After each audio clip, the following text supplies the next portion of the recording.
तमाम आशिकान मुस्तफ़ा सल्लल्लाहु अलैहि वसल्लम अपनी अपनी जगहों पे बैठ जाए। एहतिजाज कर रहे हैं और आप खामोशी से बैठ जाए और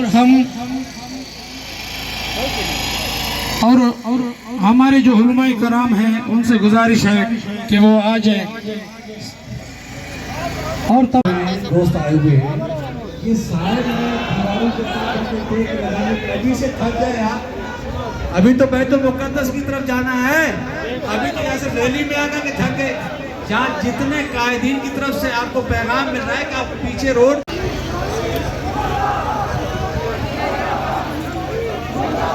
अभी इंशाअल्लाह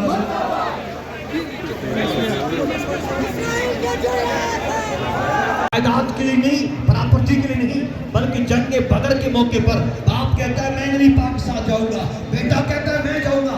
टकराव हुई, बाप कुरानदाजी भी आई, जब कुरानदाजी हुआ बेटे का नाम निकल गया, वो खुशी में झूमने लगा और बाप ने उसको मुबारकबाद दी कि तुझे मुबारक हो, तुझे अल्लाह ने भी कबूल